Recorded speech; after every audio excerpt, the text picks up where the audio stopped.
The first thing Cadet Sale Verath said to me was not a greeting. She was standing at the back of the weapons orientation bay when I came in, third row, arms folded in that particular Vithari posture that signals you are waiting for something to disappoint you. The other cadets had taken their positions along the rack of practice blades, a standard alignment, spaced according to academy protocol, eyes forward. She was the only one who had her back to the wall and her face turned toward the entry hatch, like she had been watching the door. I set my kit bag on the instructor's table, checked the time display on the bay's primary panel, and turned to face them. "Adjunct Mar," I said, "I'll be running the contact weapons section for the next 8 weeks. We'll start with blade orientation today, maintenance, balance calibration, the handling conventions the Academy uses for structured sparring. After that, we'll move to form work, and from week 3 onward we'll do live rotations." "You're the human," Sale said. "Not rude exactly.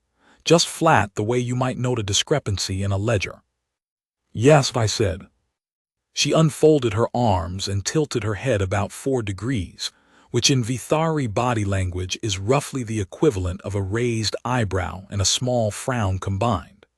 I had been at Osirith Station for a month at that point, and I had spent most of it learning to read the faculty, so I recognized the gesture. "The Academy has a human on the contact weapons faculty," she said. "It does," I said. "Do you want to cover the blade orientation today, or would you like to discuss staffing decisions for a while first? Either is fine. We have time." 3 cadets in the front row made the Vithari equivalent of swallowed laughter, a slight forward motion of the torso, almost imperceptible, suppressed immediately. Sale's head returned to center. She said nothing else. I ran the orientation. That was the beginning of it. Sale Verath was not the worst cadet I taught in my 14 months at Osirith. She was not a disciplinary problem. She performed the exercises, filed her assessments on time, and in her sparring rotations she was clean, economical, and precise in a way that suggested she had been training for years before the Academy. In most measurable ways, she was among the best in her cohort. The problem, if you could call it that, was the running commentary. It was never open insubordination. She was too careful for that, and too smart. What she did was more like a sustained low-level audit of my credentials. She would ask, at the end of a technique demonstration, whether this was a standard human method or a personal preference. She would note in after-action discussions that the Vithari contact weapons tradition had codified certain principles several centuries before the compact existed. She would frame questions in ways that were technically polite and structurally dismissive. The kind of question that isn't really a question, that is actually a statement wearing question clothing, that says, "I am examining whether you belong here, and the examination is ongoing." The other cadets watched to see what I would do with it. I answered the questions. I acknowledged the history she cited because she was right. The Vithari tradition ran deep, and I was a relative newcomer to most of its forms. When she was wrong about something, I said so, briefly and without elaboration.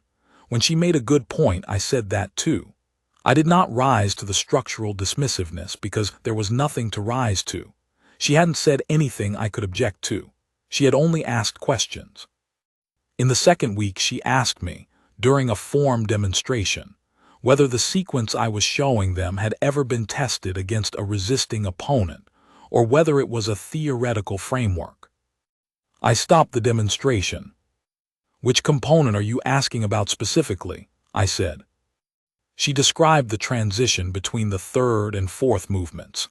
A pivot and extend that is more effective as a counter than as a lead, and that looks clean in solo form work, but creates a particular kind of overextension if you try to run it against someone who reads it coming. "You're right," I said.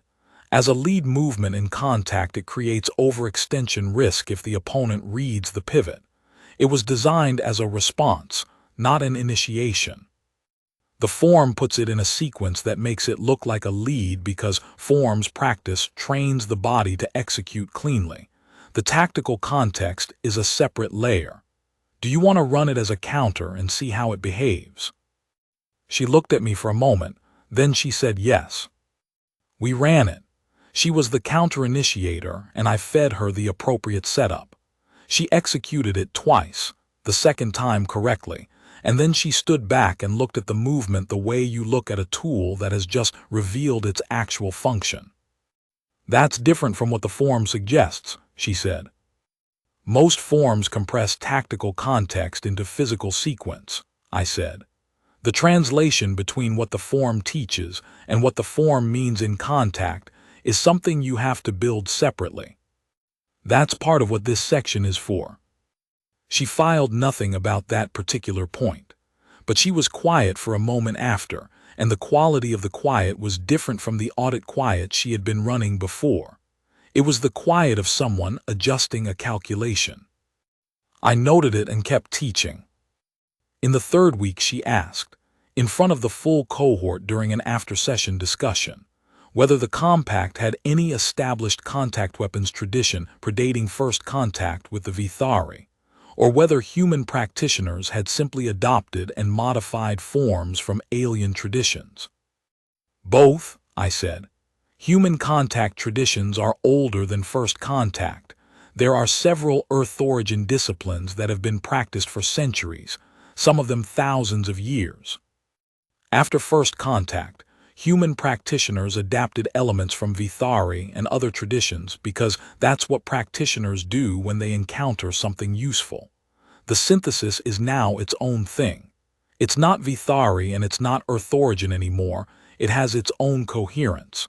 What you're learning in this section is the synthesis, not the original and not the copy. The synthesis has no formal verification structure," she said. "No recognized lineage documentation recognized by the Pre-Compact Academy system." "Correct," I said. "So its efficacy relies on empirical demonstration, rather than documented lineage." "Also correct." She looked at me with the auditing expression. "Then empirical demonstration is the appropriate standard of evaluation." "I agree," I said. She filed a procedural query to the curricular board 2 days later asking whether empirical demonstration was an acceptable substitute for lineage documentation in section assessment criteria. The board referred it to the deputy commandant. The deputy commandant referred it to a subcommittee. The subcommittee requested clarification from the original query. The original query had not included guidance on the subcommittee question. The loop was now producing subloops. After the 4th week, Instructor Harith, the Vithari faculty lead for the contact program, stopped me in the corridor between bays. Harith was 6 feet of deliberate calm, with the kind of face that had been trained out of expression for so long that expression seemed to have given up and left. She had been polite to me from the day I arrived, which in Osirith Station terms meant she hadn't questioned my presence aloud. "Cadet Verath," she said. "I know," I said. Harith regarded me for a moment. "You haven't filed a conduct referral." "No." "She has filed 4 procedural queries with the curricular board about the structure of your section." I had been told about 3. What was the 4th? "Whether the contact weapons section's classification as a core competency requirement is appropriate, given that the human tradition lacks a formal grading lineage traceable to the Pre-Compact Academy system." I thought about that for a moment. What did the board say? They referred it to the deputy commandant, who referred it back to the board. The board has filed it as pending clarification. So it's in a loop. "Bureaucratic systems often produce loops," Harith said, "when the question they have been asked is actually a different question than the one they are equipped to answer." She looked at me steadily for a moment longer and then moved on down the corridor. I stood there and thought about what she had said, what she had actually said, which was not the same as the words she had used. I thought about it for about 30 seconds. Then I went to teach the afternoon session. The afternoon session was the sparring rotation. I matched the cadets in pairs, worked through the first 4 pairs, then looked at the board for the last pairing of the day. I had Sale Verath listed against Cadet Oran Tessith, who was the cohort's second best and would give her a real match. But Tessith had a hand injury from the morning session, not serious, nothing that would keep him off the floor more than a day, but enough to sit this rotation. Tessith is out, I said. Verath, you're with me.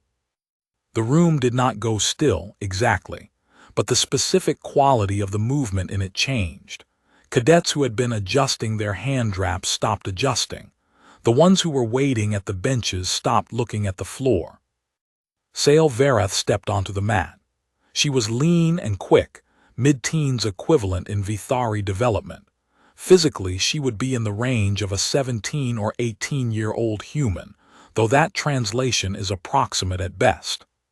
She had the build of someone who had trained in forms rather than contact, which meant she was precise, and she was fast, and she had not yet learned what happens when precise and fast run into something that absorbs both.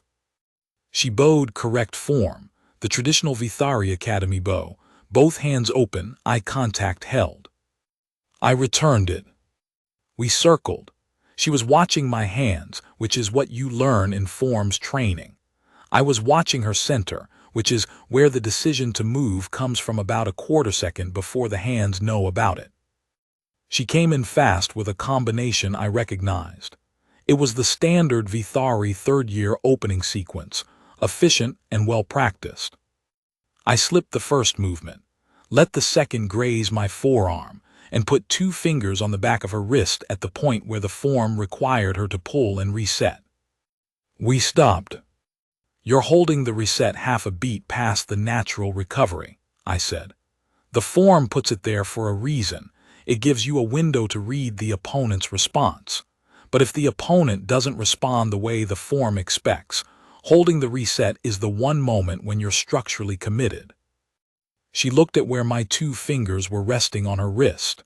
The contact was light, the equivalent of a tap. That's the point, she said. The hold is where the counter comes from.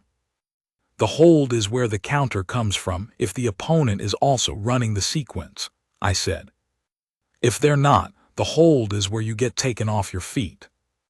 She considered this. Demonstrate. I demonstrated. Not aggressively. I took her off her feet the way you do when you're showing someone a mechanical principle rather than defeating them, which means slowly enough to feel and land safely. She was on the mat for about half a second and then standing again, and she was looking at me with an expression I hadn't seen from her before. Not hostility, not approval, something more like recalibration. We ran the sequence again, and again. By the end of the session, she had modified the reset timing twice, and the third version was cleanly better than the first. In the corridor afterward, one of the other cadets, a male named Orvith Queth, who had been watching the demonstration from the bench, fell into step beside me. Cadet Verath filed the curriculum query, he said, like I didn't know. I know, I said. She files 1 every time a new section starts, he said. She filed 3 for the advanced navigation section last term. She filed 2 for the command theory seminar. He paused. She filed 1 for the cafeteria meal planning rotation. The cafeteria. She felt the nutritional standards should be cross-referenced against updated compact wellness protocols. I considered this. Was she wrong? The cafeteria updated its protocols 6 weeks later, Queth said. She was not wrong. I looked at him. He had the slightly careful expression of someone who is telling you something for a reason. She does this to every section, he said, but she does it harder to the ones she thinks are worth doing it to. He let that sit for a moment, then turned off into the dormitory corridor. I stood in the main passage for a moment and thought about that. The weeks settled into a rhythm. Sale Verath attended every session, performed at the top of the cohort in formal assessment, and maintained the low-level audit. I answered the questions, ran the techniques, and did not file conduct referrals. The procedural queries about the grading lineage and the empirical demonstration standard remained in their respective bureaucratic loops, generating subloops. In the 5th week, something shifted in the tone of the questions. They became more specific, less structural. She stopped asking about the human tradition's relationship to the pre-compact academy system and started asking about mechanics. Why does this footwork pattern work against an opponent with a longer reach when the obvious geometry says it shouldn't? What is the actual principle underneath the third entry of the second form, the one that makes it generalize across situations the form itself doesn't describe? If the synthesis tradition doesn't have a formal lineage documentation, how does it transmit its institutional knowledge? What is the actual mechanism? They were still her questions, asked in her specific mode of pointed attention, but they were different questions. They were the questions of someone who had decided the territory was real and was now trying to map it. I answered them the same way I had answered the earlier ones, directly, without elaboration when the direct answer was sufficient, with elaboration when the question was genuinely interesting. Some of the answers I gave were I don't know the full history of that, here is what I know and here is where the gaps are. Some of them were here is the principle, I'll show you how to test it. The ones I couldn't answer I said so, and I noted which of my colleagues in the human tradition I would ask about them, and I told her I would have an answer by the following week. She always came back to verify. The 5th week also produced the first session in which she corrected me. I was demonstrating a weight shift transition between two stances, a standard teaching demonstration, run slowly so the mechanics were visible. She watched from the 2nd row, and when I finished she said, "Your right heel is loading early." I stopped. I ran the transition again, paying attention to the heel. She was right. There was a habit in my footwork that I had been carrying for years without noticing, an early weight load on the right heel in the second half of the transition that slightly reduced the exit velocity. Not significant in practice, where other factors swamped it, visible in slow demonstration if you were looking at the right thing. "Correct," I said, "thank you." She looked at me with the expression she reserved for things that did not match her prior model. "You're going to demonstrate it again with the correction," she said. I was going to, yes. "And note it in the section record. If you file a correction note with the technique number and the description, I'll add it to the section record as a coaching note. It's useful information for anyone teaching this transition." She looked at me for another moment. Then she took out her notation pad and wrote it down. In the corridor after that session, she did not fall into step beside me. She was ahead of me, but she turned briefly and said, "The weight load correction changes the exit geometry on the 3rd continuation sequence. I'll work through the implications and bring results." "I'll be interested to see them," I said. She turned back and kept walking. The cadets around her gave her the fraction of additional space that people give to someone who has just demonstrated they are paying more attention than everyone else in the room. After the 6th week, Instructor Harith stopped me in the corridor again. "Cadet Verath," she said. "I know," I said. "She has filed a notation with the curricular board," Harith said. "Not a query, a correction. She has identified a weight load discrepancy in the standard teaching demonstration of the weight shift transition and filed a request that it be noted in the formal technique documentation." "That's accurate," I said. "It should be noted." Harith regarded me for a moment. Most instructors respond to a cadet filing a correction of their own technique by filing a contrary notation. "Most instructors would be wrong," I said. Harith was quiet for a few seconds. "I've taught at 4 academies," she said, "in 31 years on faculty.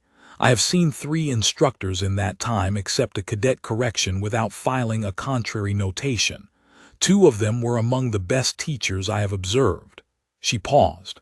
"The 3rd was mediocre but had low self-regard." "Which category would you put me in?" I said. "The jury is still seated. she said and moved on. In the 6th week, I also received a message from the Deputy Commandant's office informing me that the pending curricular queries from Cadet Verath were still under review and that I should not be concerned if they remained in pending status for an extended period, as this was normal for queries that involved cross-departmental coordination. I thanked the Deputy Commandant's office for the clarification. The message was polite. The subtext, as far as I could read it, was that the board had been living with these queries for 5 weeks and was running out of offices to refer them to.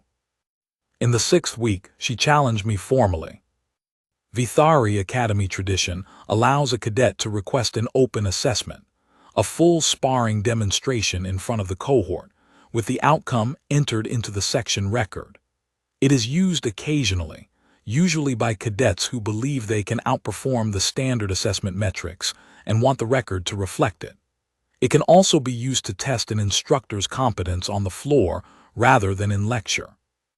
The second application is rarer, but it exists in the tradition, and Sale Verath knew the tradition thoroughly.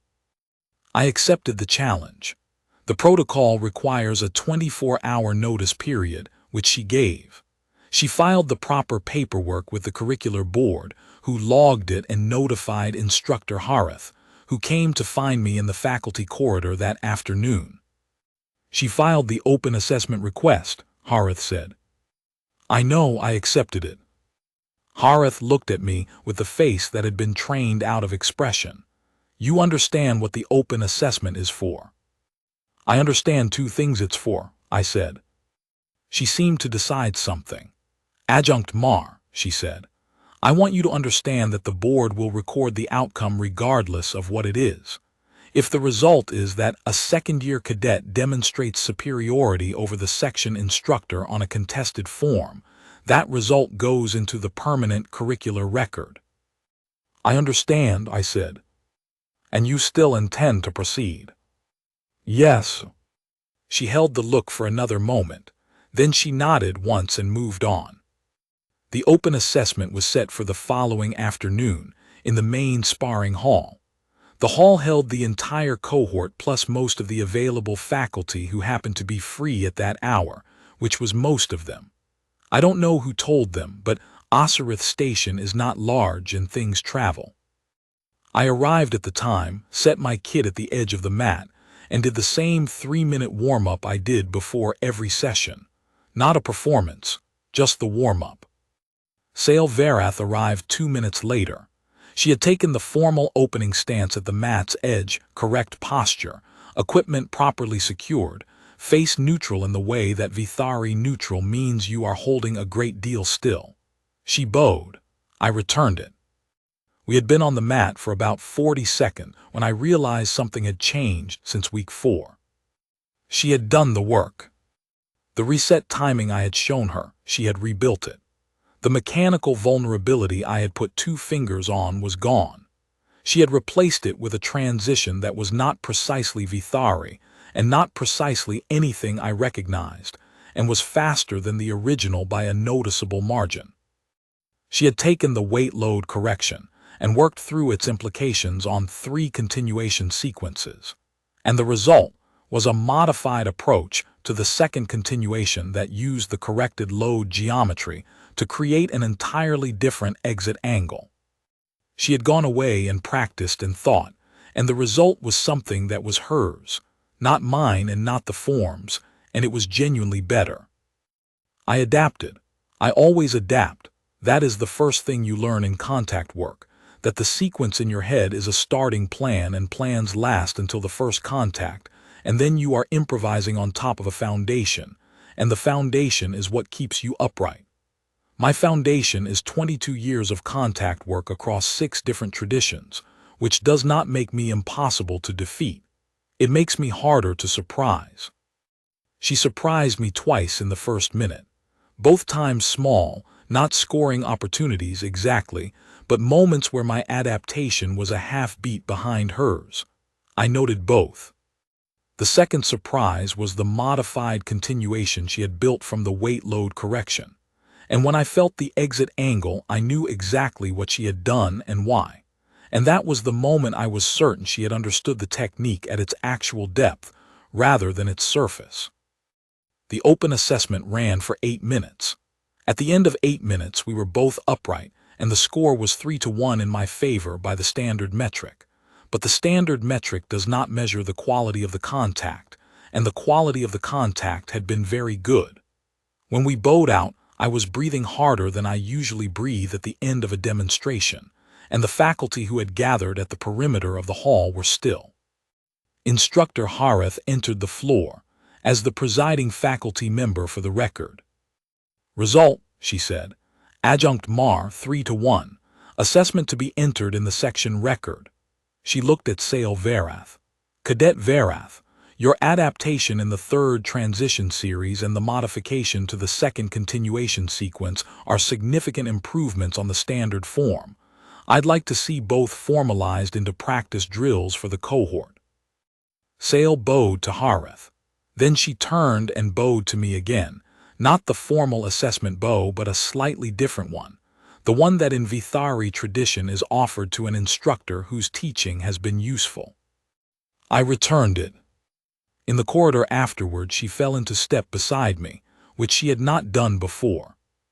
You're not going to ask how I modified the reset, she said. I watched it happen in real time, I said. You figured out that the structural problem was in the flow into the reset, not in the reset itself, and you rebuilt the approach rather than the hold. It's a better solution than adjusting the timing. The continuation modification came from the weight load correction. You took the new exit geometry and worked backward to see where it opened up. She was quiet for a moment. You saw that? Yes. During the assessment. During the 4th week, when I first showed you the vulnerability, you asked me to demonstrate, and then you ran the sequence twice more.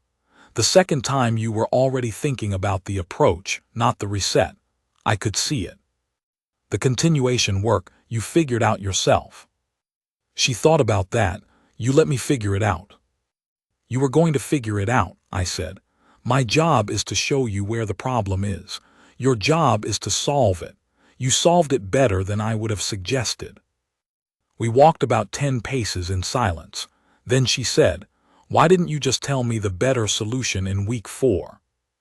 Because in week 4 you didn't believe I had won, I said. If I had told you, you would have filed it as my opinion and cross-referenced it against the Vithari tradition and probably improved it based on both. Which would have taken longer? I showed you the vulnerability and let you solve it because you solve things better when you've owned the problem yourself. Another long pause. I had reached the turn toward the faculty corridor. You knew I was auditing you, she said. Yes. You didn't stop me. You weren't wrong to, I said. I'm a human adjunct on a Vithari Academy contact weapons faculty. You had every reason to verify whether I was worth listening to. I'd have done the same. She looked at me then, the full direct Vithari look that means attention fully allocated, not the assessment glance she had been giving me for 6 weeks. It held for a moment. Kuath said you would say something like that, she said. Kuath told me that you do this to every section worth doing it to, I said. I appreciate the implied compliment. The corner of her mouth moved, not a full expression, just the small precursor of one. She turned and went toward the dormitory corridor. I turned the other way and went to write up the assessment record. It was 3 weeks later that Commander Verath arrived at Osirith Station. I did not know she was coming. The station doesn't routinely notify the adjunct faculty about incoming compact liaison visits. Those communications go to the commandant's office, and I am not in that chain unless there is a specific reason to include me. There was no reason I knew of. I was in the faculty resource room working through the following week's session plans when the station's internal message system chimed, and there was a note from Commandant Orvith's office. The Compact Liaison Office would be conducting its annual facility review. A commander-grade officer would be on station for 4 days, and the adjunct human faculty member was invited to join a faculty reception that evening if available. I marked myself as available and went back to the session plans. The reception was in the Commandant's formal briefing room, which Osirith Station doubles as an event space because Osirith Station is not large enough to have a dedicated event space. I arrived at the appropriate time, took a position near the wall, and talked with Instructor Harith about the cohort's progress through the upper assessment tier until the Commandant arrived with the visiting officer. I recognized her by her walk before I saw her face. There are people you know in your body before your mind catches up. The way someone moves, the specific quality of their posture and motion, the small characteristic things that belong to a single person and no one else.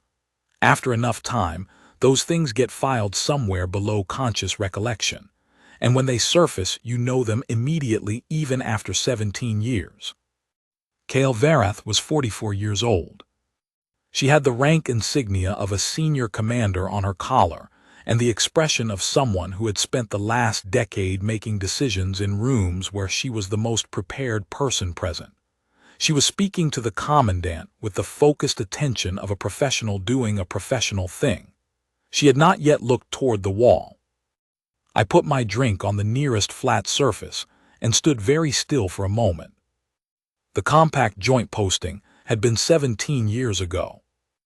I had been 24 and she had been 27, and we had been on an 8-month attachment to the Vithari Territorial Boundary Commission, which was not a combat posting, but involved enough proximity to contested infrastructure that it had required the kind of sustained mutual reliance that either clarifies or destroys a working relationship. In our case, it had been both, at different times, and then it had ended when the posting ended because postings end, and we had gone back to our separate service tracks, and the gap between a compact specialist and a Vithari military officer is not a gap that a letter every few months bridges. There had been something real. I am not going to overstate it. There had been something real, and then there had been a series of reasonable decisions that each made sense individually and together made a distance, and then 17 years in which I had thought about it occasionally, in the way you think about things that were genuine and finished, and that you cannot trace the exact moment of ending. She turned her head, as people do when they know they are being watched, and found me against the wall. Whatever I had expected from that moment, adjustment, formality, professional neutrality, the careful blank face of two former colleagues meeting again in a professional context, the actual sequence was simpler than that. She looked at me. I looked at her. The 17 years were present in both directions, visible. Then she crossed the room. "Davin," she said. "Kale," I said. We stood there for a moment in the particular awkward suspension of people who had once been past the point of awkwardness and are now navigating whether the old ground rules still exist. "You're the human adjunct," she said. "I saw the faculty roster when the preliminary review documents came through. I thought it might be you. I thought you were stationed at the 3rd Boundary Commission, the last I heard. Transfer 6 months ago. The liaison office needed someone at this sector." A pause. "How long have you been here?" 14 months. She looked at me with the direct Vithari attention that I had last seen on her daughter's face 3 weeks ago in a corridor. The resemblance, now that I was in the room with both of them in my memory at the same time, was significant. The structure of the face, the quality of the stillness, the specific way both of them allocated attention fully when something was worth their full attention. I had been teaching the face for 6 weeks and not seeing it. "Your cadet," I said, "Sale Varath, 2nd-year cohort." Kale went very still. "She enrolled under the Varath lineage name," I said.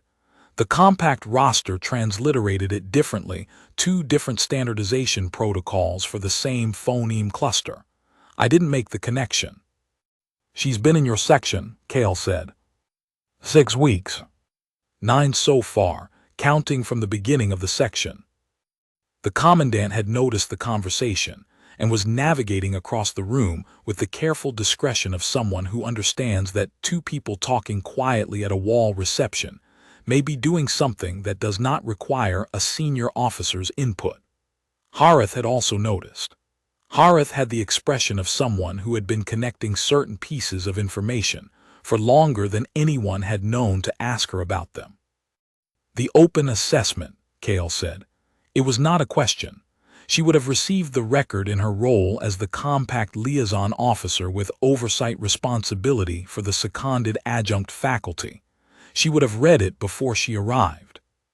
She does this to every section worth doing it to, I said. QF told me. Kale looked at me for a long moment. Something moved in her expression, not quite amusement, not quite something else, not quite anything I had a clean name for.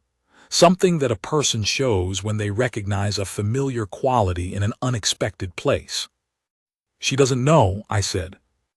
No, I didn't file the full lineage details with the academy because the compact administrative process allows a partial registration for dependent family members of active duty officers, and she was enrolled through the academy's own intake system, and I didn't think. She stopped, restarted. She knows I served with the compact. She knows I had a posting on the Boundary Commission at 27. She has never asked the name of the human specialist I was attached to. She wouldn't have known to ask, I said. She was 4 months old when the posting ended. Kale Verath had good control. She had 20 years of professional training and 17 years of senior officer service, and a face that had learned to hold a great deal steady. None of that entirely covered what went across her expression when I said that. 4 months, she said. I didn't know, I said. You should understand that. I didn't know. I don't know exactly what I would have done, because I've never had to think through that particular circumstance, but I would have done something. I would not have simply not known. I know you didn't know. Her voice was level. Very level, in the way that level is a thing you are actively doing rather than a thing that is happening naturally. I was going to tell you. After the posting ended, when we were back in our respective offices, and the communication lines were open again. And then you were reassigned before I could, and the compact communication protocols at the time required a formal application for cross-service personal correspondence at the officer level. And I told myself I would sort out the paperwork, and then I didn't. And then the months became a year, and the year became several, and she stopped. It doesn't matter what the protocols required. I should have found a way. Kale. I should have found a way. I looked at her.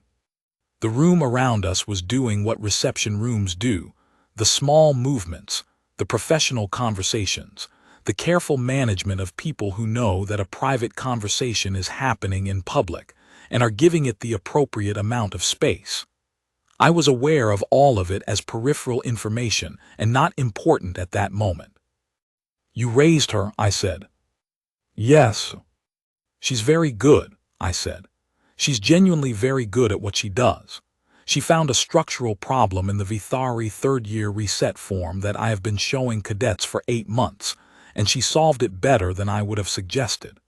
She also caught a weight load error in my own teaching demonstration that I had been carrying for years without noticing. She is the best second year in the cohort, and she is good enough that the figure is not inflated. Kale was quiet, the kind of quiet that is absorbing information and doing something with it internally. She has your attention, I said, the quality of it, the way she focuses when something is worth focusing on. She held my technical demonstration under structured scrutiny for 4 weeks before she decided it was worth incorporating. That is not skepticism for its own sake. That is due diligence. She doesn't waste her attention, and she doesn't conserve it past the point of usefulness. Kale's control held for a moment, and then it shifted, and then it held again. She's been auditing you, she said. Comprehensively. Did she give you difficulty? She filed 5 procedural queries with the curricular board, I said. One of them questioned whether the contact weapons section's classification as a core requirement was appropriate given the lack of a traceable precompact grading lineage in the human tradition. Another asked whether empirical demonstration was an acceptable substitute for lineage documentation. The board is still in the process of resolving both. They have generated subloops. Kale looked at me steadily. Was she wrong? About the grading lineage? No. The Vithari tradition has several centuries on the human synthesis tradition. She was accurate on the facts. But you're here. Yes. On the contact weapons faculty. Because the commandant thought it would be useful for the cadets to have contact with a human practitioner before they encountered one in the field without any frame of reference. The techniques are secondary to the observational purpose. I'm here to be observable as much as to teach. Kale considered this. Then, she filed a correction of your technique with the curricular board. The weight load note, yes, she was right. It should be in the formal documentation. You confirmed it. I confirmed it because she was correct. Kale looked at me for a long moment, with the quality of attention that used to mean she was deciding something and had already decided, but needed the moment to confirm the decision to herself. You're describing her well, she said quietly. I've had 9 weeks, I said. I've been paying attention. We stood in the specific silence of two people who have just had a very large thing become real, and are still in the first stage of calibrating its dimensions. The commandant had reversed course and was consulting with Harith near the refreshment table. Harith appeared to be explaining something carefully. Whether Harith knew the full picture I wasn't certain. Harith knew things in the way that long-serving faculty at small stations know things, incrementally, precisely, without necessarily articulating the connection, until the connection becomes impossible to avoid articulating. She'll have to be told, Kale said. Yes. Tonight is. Not tonight, I said. Tonight has too many people in it, and you've been on station for 3 hours, and she's in the middle of a cohort assessment cycle. Tomorrow morning, then, before her first section. You know her better than I do. Kale looked at me, the specific look that means she is deciding how much to say, and has decided to say most of it. I know how she processes difficult information, she said. She goes quiet. She doesn't ask the questions she wants to ask until she's sure she has the right ones. If you tell her something she doesn't know how to place, she will not appear to react, and you will think she is fine, and she will not be fine. She will go to the library or the practice floor, whichever is closer, and she will stay there until she has worked it out, usually several hours. How do you know when she's done? She comes back with a question, a pause. One question, very specific. It will seem too narrow for the situation, but it is not narrow. It is the question that the whole situation reduces to for her once she has worked through the architecture. Kale looked at me steadily. She has your problem-solving pattern. You always did that too. You would go quiet, and then you would work, and then you would come back with the reduction question. I thought about the session plan documents I had filed the evening after the open assessment. Considerably more carefully written than usual. All right, I said, tomorrow morning. I'll talk to her before her first section, Kale said. Tell her about the posting, the rest of it, and then how she wants to proceed is her decision.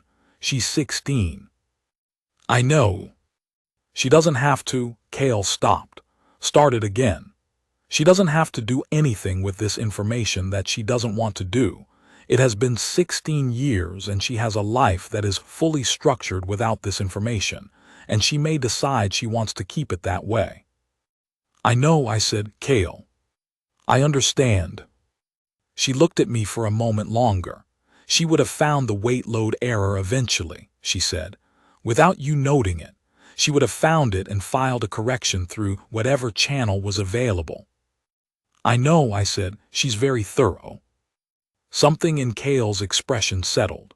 Not resolved, not the kind of settled that means finished, but the kind of settled that means you have identified the thing you are working with and you can begin. The next morning I ran the early weapons maintenance session as usual. The cohort worked through cleaning and calibration protocols, which is not technically my section's content, but which Instructor Harith had asked me to cover while she attended a faculty meeting. I was demonstrating blade calibration on the long rack when the bay door opened, and Sale Verath came in. She was 40 minutes early for the section. She stood at the door and looked at me for a moment. I kept working on the calibration. After a moment she came to the rack and took the blade next to mine and started her own calibration. She had good hands on the equipment, careful and systematic, the same quality of attention she brought to everything. We worked in silence for about 5 minutes. "My mother served with the compact," she said. "I know. At 27, Boundary Commission posting, 8 months. "Yes." She worked the calibration tool along the secondary edge. Her hands were steady. "She told me this morning," she said. "I know she did." Another minute of silence. The tool made its small systematic sound against the blade surface. "She showed me the posting record," Sale said. "The personnel file for the Joint Attachment Team. 12 people. Your name is in it." Her voice was the voice of someone reading from a file they have memorized in the last hour. Davin Marr, Compact Exchange Specialist, Grade 4, assigned to the Boundary Commission Infrastructural Mapping Program. 8 months. "Yes." She put the calibration tool down on the rack surface. She looked at the blade in front of her, not at me. The angle of her head and the set of her shoulders had the quality of someone who has been in the library for 2 hours and has come out having worked through the architecture and is now at the reduction question. "I didn't know," I said. "I want to be clear about that. I didn't know about you until last night." "I know," her voice was level. "My mother said she explained why. She should have told me at the time. She knows that." "She told me that too." A pause. I am not assigning blame at this moment. I'm working through what the information means." She was quiet for a moment. "What it changes and what it doesn't." I waited. "I've been in your section for 9 weeks, she said. "Yes." "I filed 5 procedural queries about the validity of your section. Not a question, not an apology, just the statement laid flat." "You were doing due diligence," I said. "I know what I was doing," she said, with the precision that was entirely her own and entirely, unmistakably familiar. "I was deciding whether you were worth the section's time. I was testing whether you would break under sustained professional skepticism or whether you would keep teaching. It is a method my mother taught me for assessing whether a superior officer is worth following." She was quiet again. "Looking at it now, from this morning's information forward, that seems like exactly the right method applied at exactly the right time," I said. "You had a human adjunct on a Vithari contact weapons faculty with no documented lineage. You had no other basis for evaluation. You ran the appropriate test." She turned and looked at me then, the full direct attention. "The queries are still in the board's loop," she said. "They are. I could withdraw them." "I'd rather you didn't," I said. "The lineage question is a real question. It deserves a real answer from the board. Let it run." Something shifted in her expression. The specific shift of someone who had expected one kind of response and received a different kind and is adjusting. "The open assessment was 3-1, she said. "Yes. I would like to run it again at the end of the section." I looked at her. "The final week assessment is already in the curricular record." "I would like to run it again," she said, with the particular patient precision I recognized from my own voice in the 3rd week of a posting 17 years ago. "All right," I said, "final week, open assessment on record." She nodded once, in the Vithari confirmation gesture. She picked up the calibration tool and went back to the blade. She did not look at me again for the rest of the maintenance session. She did not need to. The other cadets arrived for the scheduled session, and she ran it alongside them, neither more nor less engaged than the work required. She asked 2 technical questions, both the kind that made the person working next to her think more carefully about what they were doing. When the session ended, she was the third one out the door, not the last and not the first. I stayed and finished the last 3 blades on the rack. The station ran its ordinary operations around me, the ventilation, the distant sessions in the adjacent halls, the specific inhabited sound of an installation doing its work. It took Kale Verath and me 17 years to find each other again, and longer than that to work out what we had each lost in the distance between. That work was slow and patient, and required the willingness to sit with a problem long enough to understand it at its actual depth rather than its surface presentation. We were both practiced at that, in our separate ways. It turned out to be a relevant skill. Sale Verath ran the final week open assessment. She lost by 1 point. The score was 2-1, which was not the same as 3-1, and Instructor Harith entered it into the permanent curricular record. The formalized drills carried her name in the modification notes, attributed correctly, alongside the technique numbers. The curricular board resolved the pending lineage queries 7 months after she filed the first one, with a ruling that acknowledged the technical accuracy of her position, and then deferred to the Commandant's original rationale for the section's inclusion in the core curriculum. The ruling was correct. Her queries had been correct. Both things were true simultaneously, which is most of how the world works. She asked me 1 question before she left Osirith Station for her 3rd-year posting. 1 question only, reduced from everything else to this.